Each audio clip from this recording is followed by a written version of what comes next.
नमस्कार दोस्तों, और ठीक हो सभी? अच्छी चल रही है तैयारी? हाँ, जो अपने टेस्ट सीरीज प्रारंभ कर रखी है उसी के अंतर्गत आज हम जो है डॉक्टर नगेंद्र के हिंदी साहित्य के इतिहास से टेस्ट 5 करने जा रहे हैं। और पहले जितने भी टेस्ट हो चुके हैं, जैसे डॉक्टर नगेंद्र के हिंदी साहित्य के इतिहास से 4 टेस्ट हो चुके हैं, और आचार्य रामचंद्र शुक्ल के हिंदी साहित्य के इतिहास से भी 2 टेस्ट हो चुके हैं, आदिकाल के 2 टेस्ट हो चुके हैं। तो और इसके अलावा कुछ 1-2 ट्रिक्स वगैरह भी उपलब्ध हो चुकी है आप सभी को। तो अगर उनमें कोई समस्या आ रही है, पीडीएफ भी आप सभी तक पहुंच चुकी है शायद जहां तक है, और अगर कोई समस्या आ रही है तो ज़रूर व्हाट्सएप के माध्यम से आप मैसेज कर सकते हैं, ठीक है? आपकी इस समस्या को दूर किया जाएगा। और अगर नोट्स पसंद आ रहे हैं तो मैसेज अवश्य करना। चलो चलते हैं टेस्ट 5, डॉक्टर नगेंद्र के हिंदी साहित्य का इतिहास से टेस्ट 5। तो मैं आपको ये और बता देना चाहता हूँ कि जो ये टेस्ट श्रृंखला चल रही है डॉक्टर नगेंद्र के हिंदी साहित्य के इतिहास और आचार्य रामचंद्र शुक्ल के हिंदी साहित्य के इतिहास से चल रही है, और उन्हीं से प्रश्न लिए जा रहे हैं। तो वो उसी के आधार पर प्रश्नों को बनाया गया है।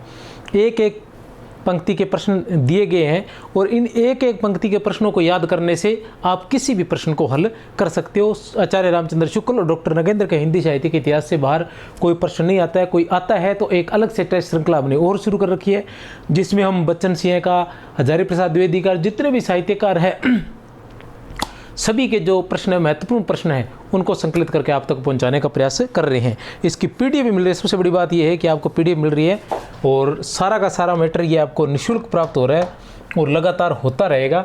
यहाँ कभी फीस लगने वाली नहीं है, ठीक है? मोनियर विलियम्स के अनुसार भक्ति शब्द की उत्पत्ति किससे हुई है? भक्ति शब्द की व्युत्पत्ति किससे हुई है? ए, बै, से या दे? तो किसी भी किताब को या किसी भी हिंदी साहित्य के इतिहास को पढ़ोगे तो भक्ति काल का नाम आते भक्ति काल में सबसे पहला जो आएगा यही क्वेश्चन आएगा कि मोनियर विलियम्स के अनुसार भक्ति शब्द की उत्पत्ति किससे हुई थी?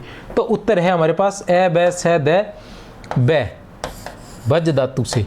किससे हुई थी? भज शब्द से, भज धातु से भक्ति शब्द की उत्पत्ति हुई थी। किसके अनुसार? मोनियर विलियम्स के अनुसार।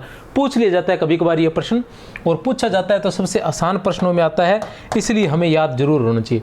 भक्ति का सर्वप्रथम उल्लेख मिलता है, ये भी उसी तरह दोनों एक साथ ही आ जाते हैं। किसी भी किताब में पढ़ लेना, किसी भी गाइड में पढ़ लेना, भक्ति काल खोलते सबसे पहले यही प्रश्न आपको दोनों के दोनों उपलब्ध मिलेंगे। भक्ति का सर्वप्रथम उल्लेख मिलता है ए, बै, से या फिर दे? तो किस में मिलता है भक्ति का सर्वप्रथम उल्लेख? से। श्वेता श्वेतर उपनिषद में। किस में मिलता है? श्वेता श्वेतर उपनिषद में भक्ति का सर्वप्रथम उल्लेख मिलता है। जौन शाही का उल्लेख किस सूफी रचना में हुआ है? जौन शाही का उल्लेख किस सूफी रचना में हुआ है? ए, बै, से या फिर दे? ए, बै, से या फिर दे? किस सूफी रचना में हुआ है जौन शाही का उल्लेख? तो किस में हुआ है? चंदायन में। किस में हुआ है? चंदायन में। चंदायन जो रचना थी वो किसकी रचना थी? वैसे यहाँ इसका कोई ज़्यादा नहीं है, मैं थोड़ा सा वैसे बता देना चाहता हूँ क्योंकि मैं उसी क्रम से चलना चाहता हूँ। और उस क्रम में जब आप ये पेज पढ़ रहे होंगे आचार्य रामचंद्र डॉक्टर नगेंद्र के, जब आप ये पेज पढ़ रहे होंगे तो उनके अंदर इस प्रकार का कोई विवरण नहीं है, क्योंकि आगे चल के सूफी काव्य में ये मिलेगा। यहाँ केवल पृष्ठभूमि दी है, और पृष्ठभूमि में ये कुछ प्रश्न दे रखे हैं, कुछ प्रवृत्तियाँ दी हुई है, उन्हीं से प्रश्न उठाए गए हैं। क्योंकि जो टेस्ट 5 है ये कौन सा चल रहा है? टेस्ट 5 चल रहा है।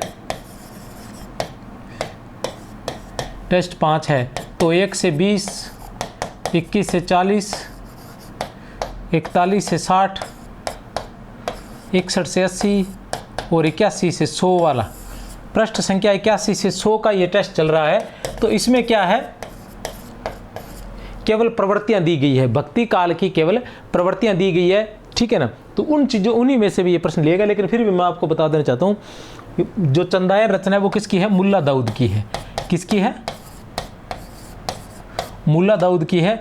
और कब रचना काल माना जाता है? 1389 ईस्वी में। कौन सा रचना काल माना जाता है? 1389 ईस्वी जो है वो इसका रचना काल है माना जाता है। भक्ति काल के आरंभ के समय दिल्ली का सुल्तान था। भक्ति काल के आरंभ के समय दिल्ली का सुल्तान था। कौन था दिल्ली का सुल्तान भक्ति काल के आरंभ के समय? ए, बै, से या फिर दे? ए, बै, से या फिर दे? तो कौन था? ए, मोहम्मद बिन तुगलक। कौन था?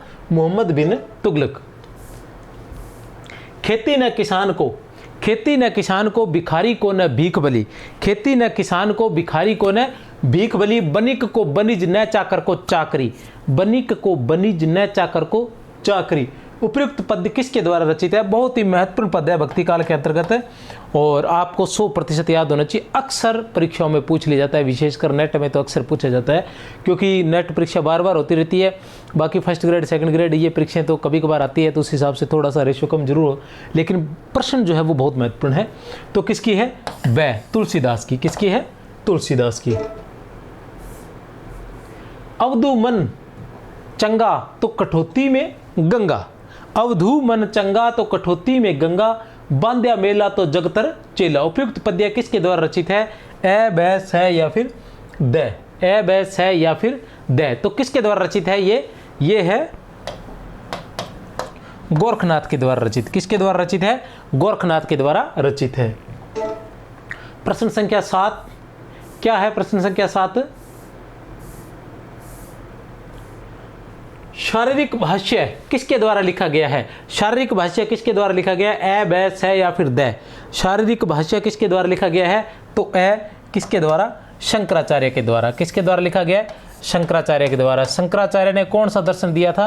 अद्वैत दर्शन दिया था, अद्वैतवाद इनका दर्शन था, अद्वैतवाद। और इनका संप्रदाय था, इस पर एक अलग से वीडियो बनाई गई है जो आप YouTube पर जाकर देख सकते हैं, जिसमें संप्रदाय और दर्शन जो है वो अलग अलग है और किस तरह से किसके क्या है, एक छोटी सी ट्रिक के माध्यम से सारे को सभी आपको याद आसानी से हो सकते हैं।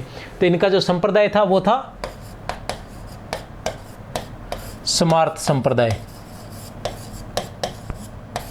या दशनामी संप्रदाय, समार्थ संप्रदाय या फिर था दशनामी संप्रदाय। किसका? शंकराचार्य का। ठीक है ना, समार्थ संप्रदाय या फिर दशनामी संप्रदाय किसका? शंकराचार्य का था। शंकराचार्य के बारे में ऐसा कहा जाता है कि जो वैष्णव भक्ति जो चरम पर थी उसकी गति को क्षीण कर दिया था बिल्कुल, और जितने भी वैष्णव भक्त थे सभी को इन्होंने, जो भी इनसे शास्त्रार्थ में लड़ना चाहता था उससे लड़े और उसे पराजित किया था शंकराचार्य ने। इन्होंने उसकी गति को क्षीण कर दिया था। उसके बाद ऐसा कहा जाता है कि मध्वाचार्य और रामानुजाचार्य ने शंकराचार्य जी के बाद इन्होंने वापस जो वैष्णव भक्ति पूरी तरह से क्षीण हो चुकी थी उसको वापस चरम तक पहुंचाने का जो कार्य किया था वो मध्वाचार्य और रामानुजाचार्य ने किया था। मध्वाचार्य रामानुजाचार्य जिनका श्री संप्रदाय था। कौन सा था? श्री संप्रदाय था। वल्लभाचार्य जी को हम जानते हैं कौन सा संप्रदाय था? पुष्टि मार्गी संप्रदाय था। कौन सा?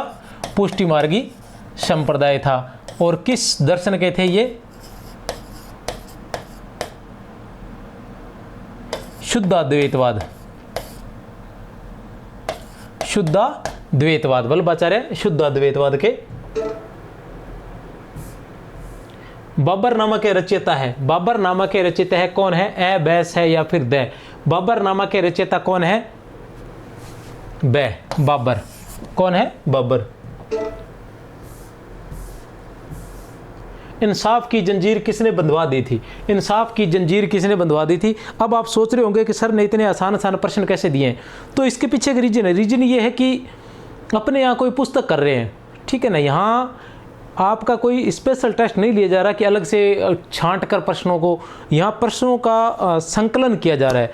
तो जो पृष्ठ संख्या है उस पृष्ठ आचार्य डॉक्टर नगेंद्र का जो हिंदी साहित्य का इतिहास है उसके अंतर्गत हमें 81 से पृष्ठ संख्या 81 से 100 पर टेस्ट बना रहे हैं। ये टेस्ट बनाए गए, उसमें जो प्रश्न है, जो महत्वपूर्ण जानकारी है, वही प्रश्नों के माध्यम से आपको देने का प्रयास किया जा रहा है। अब अगर वो आसान है तो इसमें मेरा कोई कसूर नहीं है। इंसाफ की जंजीर किसने बंधवा दी थी?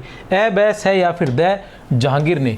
और वैसे ये प्रश्न आसान है। अगर आपको आसान नहीं लग रहा है तो फिर आपको थोड़ी सी मेहनत की जरूरत है। राम तथा शिव के बीच परस्पर भक्ति प्रदर्शित की गई है।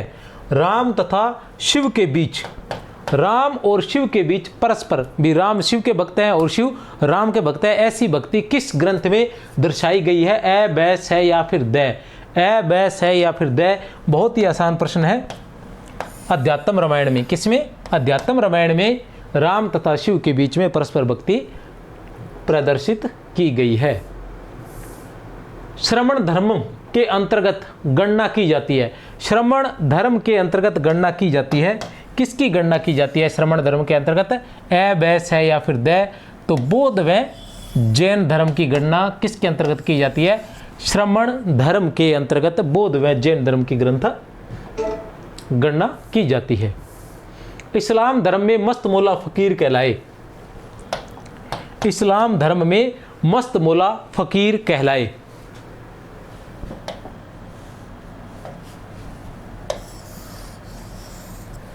ठीक है ना, कौन कहलाए थे? ए, बै, स या द। कहने का मतलब है शरा, बेशरा, ए व बै दोनों इनमें से कोई नहीं। तो जो इस्लाम है ना, इस्लाम जैसे भारत में है ना, भारत में क्या है? जो धर्म है निर्गुण और सगुण दो भागों में बंटा हुआ था, उसी तरह इस्लाम में भी धर्म जो है दो भागों में बंटा हुआ था। क्या था? शरा और बेशरा। शरा और बेशरा दो भागों में बंटा हुआ था। अब जैसे भारत में क्या है, निर्गुण जो है, निर्गुण क्या करते हैं? न तो किसी मूर्ति की पूजा करते हैं, न जो प्राचीन ग्रंथों में जो भगवान माने गए हैं उन भगवान ईश्वर को मानते हैं। ठीक है ना, और न ही किसी प्रकार के व्रत उपवास इन पर वो विश्वास रखते हैं। कौन से? निर्गुण वाले। और सगुण वाले जो प्राचीन ग्रंथ है उन सभी पर विश्वास रखते थे। वही स्थिति इनकी थी। जो शरा थे वो तो क्या थे? सनातनी थे।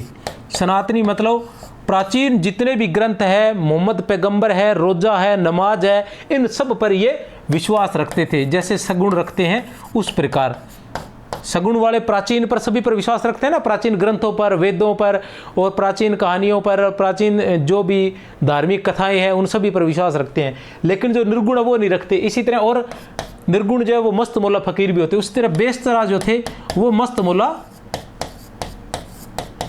फकीर थे। बेशतरा जो थे वो मस्त मौला फकीर थे। और ये पैगंबर, रोजा, नमाज इन पर बिल्कुल विश्वास नहीं करते थे। यहां तक कि इनकी निंदा भी कर देते थे। यहाँ तक कि जैसे निर्गुण वाले सगुण जो भगवान है, ईश्वर जो माने जाते हैं, उनकी निंदा कर देते हैं, उसी प्रकार ये निंदा भी कर देते थे। तो इसी प्रकार जो इस्लाम है वो दो भागों में बटा था, शरा और बेशरा। ठीक है ना, शरा के अंदर क्या थे? सनातनी थे। और बेशरा के अंदर मस्त मौला फकीर थे। तो उत्तर हमारा हो गया बेशरा। फिर आता है इस्लाम धर्म में पीर पैगंबर के चमत्कार पूर्ण कार्यों का आश्रय लेते थे। इस्लाम धर्म में पीर पैगंबर के चमत्कार पूर्ण कार्यों का आश्रय लेते थे। कौन लेते थे? ए, बै, स या फिर द। तो बै, बेशरा जो थे वो इस्लाम धर्म में पीर पैगंबर के चमत्कार पूर्ण। तो पीर पैगंबर अपने जानते हैं, पीरों को कौन मानते हैं? भारत के अंदर जितने भी पीरों की दरगाह है उसको कौन मानते हैं? सूफियों की है। अधिकतर जो दरगाह है वो किसकी है? सूफियों की है। उनको सूफी ही मानते हैं। तो वहाँ क्या होता है? पीर पैगंबर की दरगाह पर क्या माना जाता है? चमत्कार माना जाता है कि उस पीर पैगंबर ने, ऐसा कहा जाता है कि अकबर को जो पुत्र की प्राप्ति हुई थी वो भी किसी पीर पैगंबर के आशीर्वाद से हुई थी। वो वहाँ गए थे और उनके आशीर्वाद से इनको पुत्र की प्राप्ति हुई थी। तो आज भी हम पीर पैगंबर पर बहुत अधिक विश्वास करते हैं। जैसे अजमेर की दरगाह है राजस्थान में, तो बहुत अधिक पूरे शायद पूरे विश्व से ही लोग चलकर वहाँ पर पहुँचते हैं दर्शन करने के लिए। किसका एक समुदाय मजजूब नाम से प्रसिद्ध है? किसका एक समुदाय जो है मजजूब नाम से प्रसिद्ध है? किसका एक समुदाय जो है वो मजजूब नाम से, क्या है? मजजूब। ठीक है ना, किस नाम से? मजजूब नाम से प्रसिद्ध है। ए, बै, स या फिर द। तो बै, बेशरा का। किसका? बेशरा का। बेशरा का जो एक समुदाय है वो किस नाम से प्रसिद्ध है? मजजूब। किस नाम से? मजजूब नाम से। बेशरा कौन थे? जो मस्त मौला फकीर थे। जो भारतीय जितने भी सूफी है ना, भारतीय सूफी जो है वो बेशरा के अंतर्गत आते हैं। भारतीय सूफी जो है वो सभी बेशरा के अंतर्गत ही आते हैं। और इनका एक समुदाय है जो क्या है? मजजूब के नाम से जाना जाता है। जीविका विहीन लोग सिद्ध्यमान सोच बस, कहे एक एकन सो कहाँ जाई का करी। ठीक है ना, जीविका विहीन लोग सिद्ध्यमान सोच बस, कहे एक एकन सो कहाँ जाई का करी। तो उपयुक्त पद जो है किसके द्वारा रचित है? बहुत ही महत्वपूर्ण पद है, आपको 100% याद रहना चाहिए। ए, बै, स या फिर द। तो ए, तुलसीदास जी का ये पद है। साबिरी और निजामी किस संप्रदाय की उपशाखाएं हैं? साबिरी और निजामी जो है वो किस संप्रदाय की उपशाखाएं हैं। तो ये किस संप्रदाय की, ए, बै, से या फिर द, तो किस संप्रदाय की है ये, चिश्ती संप्रदाय की। किस संप्रदाय की, चिश्ती संप्रदाय की। जो चिश्ती संप्रदाय है डॉक्टर नगेंद्र के अनुसार, ये तो हम जानते ही हैं कि सूफी संप्रदाय है चिश्ती संप्रदाय, ख्वाजा मोइनुद्दीन चिश्ती पर चला हुआ चिश्ती संप्रदाय। और इसकी जो दो शाखाएं थी, कौन कौन सी, साबिरी और दूसरी थी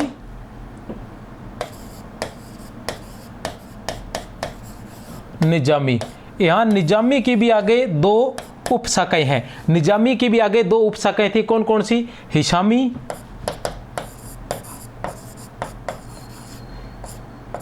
हिशामी और हाजशाही। हिशामी और हाजशाही, ये दो शाखाएं थी किसकी, निजामी की। चिश्ती संप्रदाय में दो शाखाएं थी, ये लिखा हुआ है साबिरी और निजामी, साबिरी और निजामी। निजामी की दो उपशाखाएं थी, हिशामी और हाजशाही। ठीक है ना, थोड़ा सा दिमाग में रख लेना, महत्वपूर्ण भी हो सकता है, क्योंकि आज तक प्रश्न जगह जगह से आते हैं, हो सकता है इस जगह से भी आ जाए, क्योंकि डॉक्टर नगेंद्र के हिंदी साहित्य के इतिहास से है ये। बहाबिया और रजाकिया किस संप्रदाय की उपशाखाएं हैं, बहाबिया और रजाकिया, ए, बै, से और द, तो किस संप्रदाय की है, बहाबिया और रजाकिया, बै, कादिरी संप्रदाय की बहाबिया और रजाकी जो है शाखाएं है। बहाबिया और रजाकिया कादिरी संप्रदाय की शाखाएं हैं, किसकी, कादिरी की, बहाबिया और रजाकिया। औरंगजेब किस संप्रदाय का मुरीद था, औरंगजेब किस संप्रदाय का मुरीद था, ए, बै, से या फिर द, किस संप्रदाय का मुरीद था औरंगजेब, द, नक्शबंदी संप्रदाय का मुरीद था। औरंगजेब किस संप्रदाय का मुरीद था, नक्शबंदी संप्रदाय का। संगीत, पीर पूजा, समाधि पूजा और दीपदान का विरोध किस संप्रदाय में था, ए, बै, से या फिर द, नक्शबंदी में। तो यहां से हम तालमेल बिठा सकते हैं कि आपको ध्यान हो कि जो औरंगजेब था उसने संगीत पर, पीर पूजा पर, समाधि पूजा पर और दीपदान पर, इन सभी पर प्रतिबंध लगा दिया था। क्यों लगा दिया था, क्योंकि वो सनातनी था, शरा का था, शरा संप्रदाय का था। शरा का, जैसे इस्लाम के दो भाग, इस्लाम धर्म के जो दो भाग माने जाते हैं ना, शरा और बेशरा, तो शरा का था, और इसलिए वो बेशरा वालों को भी दबाना चाहता था। इस तरह से हम देख सकते हैं इसको। तो संगीत, पीर पूजा, समाधि पूजा और दीपदान का उसने विरोध कर दिया था। और नाम ही सीधा सीधा दिख रहा है, नक्शबंदी संप्रदाय। क्या नाम है, नक्शबंदी, मतलब बंद कर दिए थे। और जो भी काम थे बेसरा वालों के, जो भी काम थे, जैसे उनके संगीत का भी था, ठीक है ना, सूफी गाते भी थे, पीर की पूजा भी करते थे, समाधि, पीर की जो समाधि होती थी उसकी पूजा भी करते थे, दीपदान भी किया जाता था, वह इन सब का उन्होंने बंद करवा दिया था। किसने, औरंगजेब ने। हम जानते हैं कि औरंगजेब कट्टर था और सबसे बड़ा शासन भारत के अंदर औरंगजेब का ही था, लेकिन उसके बाद उसकी वजह से, उसकी कट्टरता की वजह से भारत के अंदर मुगलों का शासन जो है वो समाप्त हो गया था। आदि कवि कहलाते हैं, आदि कवि कहलाते हैं डॉक्टर नगेंद्र के अनुसार, आदि कवि कहलाते हैं, ए, बै, से या फिर द, आदि कवि कहलाते हैं। तो कौन कहलाते हैं, वाल्मीकि। कौन कहलाते हैं, वाल्मीकि। तो ये थी हमारी आज का टेस्ट 5 डॉक्टर नगेंद्र का। आज की जो पृष्ठ संख्या थी उसमें इसी प्रकार के प्रश्न थे और ये मैंने बता दिया। इसके बारे में थोड़ा बहुत और कुछ होगा तो वो PDF के माध्यम से आपको मिल जाएगा। उसके बाद टेस्ट 6 जो है वो बहुत ही महत्वपूर्ण है, आप सभी जरूर देखना विस्तार से, क्योंकि उसके अंदर निर्गुण काव्य जो है वो प्रारंभ हो जाएगा।